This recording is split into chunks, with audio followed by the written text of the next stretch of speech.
সংস্কার এবং জাতীয় সনদের বিষয়গুলো ইলেকশন কমিশনকে পাবলিক করতে হবে, তারা ওয়েবসাইটে দেবেন, জনগণ জানবে, ভোটাররা সিদ্ধান্ত নেবে এবং সেটা নভেম্বরই হচ্ছে উপযুক্ত সময়। একই দিনে ভোট হলে নির্বাচন কেন্দ্রে সহিংসতা হতে পারে, 2-4টা কেন্দ্রে ভোট বন্ধ হতে পারে। জাতীয় নির্বাচন প্রতীক প্রার্থীর দ্বন্দ্বে ভোট বন্ধ হলে তাহলে গণভোটের দশাটা কি হবে? একই দিনেই তো ভোট হবে, একই কেন্দ্রেই তো হবে, একই ভেন্যুতেই তো হবে, ভোট কাস্টিং কমে যাবে। এই সমস্ত অনেক টেকনিক্যাল প্রবলেম আলোচনা হয়েছে। ওনারা এগুলোর ব্যাপারে ওনারা কোনো নেতিবাচক কথা বলেননি, আমাদের কথা ধৈর্যের সাথে শুনেছেন, আমাদের যৌক্তিকতার কথাগুলো ওনারা বিবেচনায় নিয়ে ওনারা মনে হচ্ছে যে আমাদের কথার প্রতি ওনারা কনভিন্স হয়েছেন। নেক্সট আমরা বলেছি যে খুব দুর্ভাগ্য আমাদের যে গণপ্রতিনিধিত্ব আদেশ সম্প্রতি উপদেষ্টা পরিষদে যেটা সংশোধন হয়েছে, তার মধ্যে অন্যতম একটা বিধান হচ্ছে ইলেকট্রাল প্রসেস যে রিফর্ম কমিশন তারাও সুপারিশ করেছিল যে প্রত্যেকটি রাজনৈতিক দল তার জন্য নির্ধারিত প্রতীকেই তিনি নির্বাচন করবেন।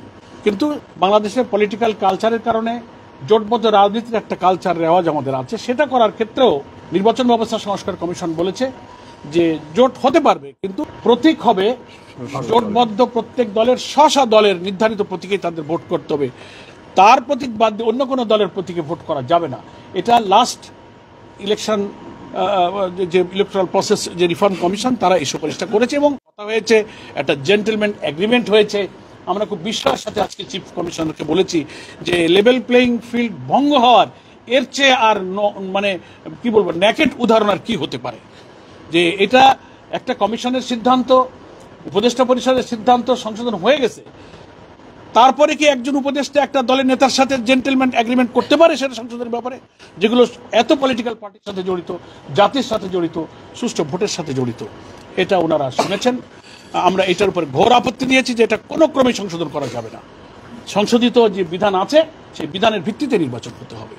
তারপরে সিসি ক্যামেরা বুথগুলোতে স্থাপন করা ওনারা চেষ্টা করছেন, এর অনেক টেকনিক্যাল এবং ফিনান্সিয়াল চ্যালেঞ্জ, সেগুলো ওনারা ফেস করার কলাকৌশল খুঁজছেন। আমরা তো এই যে এখানে আমরা যারা ইলেকশন কনসেনসাস কমিশনে যারা আমরা সবাই দিয়েছি, আমাদের হামিদুর রহমান আজাদ ভাই, খান সাহেব, তারা ওয়ান অফ দেম। আমরা তো এই নির্বাচন ব্যবস্থার সংস্কার কমিশনের প্রস্তাবকে মেনে নিয়েছি, তারপরে উপদেষ্টা পরিষদে এটা সংশোধন, ফলে আমরা তো সংশোধনটাই মেনে নিয়েছি, বরং যারা আপত্তি করছেন তারা সংশোধনের বিরোধিতা করছেন। আমাদের আমরা বিরোধিতা করছি। ইলেকশন কমিশন কি আপনাদের নভেম্বরে গণভোট আয়োজনের কোনো চ্যালেঞ্জের কথা বলেছে? তা ওনারা বলেননি।